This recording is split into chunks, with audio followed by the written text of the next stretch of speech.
Uber चालक म्हणजे जो हे बाईक रायडर आहे ह्यांनी म्हणजे अतिशय आज किळसवाणा प्रकार आज घडलेला आहे आमच्या इथे गोरेगावमध्ये. आमच्या कार्यकर्त्यांच्या ह्या सतर्कतेमुळे एका महिलेचा जीव वाचला. एक उबेर चालक आणि तो पण मुस्लिम आणि त्याचा इन्शुरन्स पण गाडीचा संपलेला. तो भर रस्त्यामध्ये 11 वाजता वाद झाला त्या जिनी बुक केलेली उबेरची बाईक त्याच्याबरोबर आणि त्याला मारहाण केली आणि मारहाण करून तिथे आमचे कार्यकर्ते गेल्यानंतर त्यांनी पळ ठोकला आणि त्यानंतर आम्ही वनराई पोलीस स्टेशन इथे आलो आणि आल्यानंतर तात्काळ त्याला वनराई पोलीस स्टेशनकडनं आम्हाला सहकार्य मिळालं. त्याला तात्काळ अटक केली.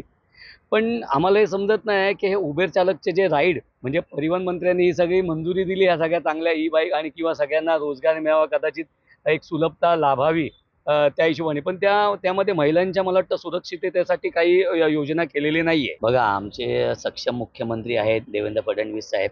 त्यांच्यापर्यंत ही बातमी गेली तर मला वाटतं उबेरवाल्याला एकदम कडक शब्दामध्ये सांगण्यात येईल की तुझे जे आता म्हणजे जे ड्रायव्हर्स पण जे चालक तुम्ही रिकमेंड करता किंवा तुम्ही तिथे कामाला ठेवता त्याचं कम्प्लिटली पोलीस व्हेरिफिकेशन झालेलं पाहिजे आणि ठराविक पोलीस ठाण्याची NOC मिळालीच पाहिजे. त्याच्यानंतरच तो कामावर रुजू झाला पाहिजे.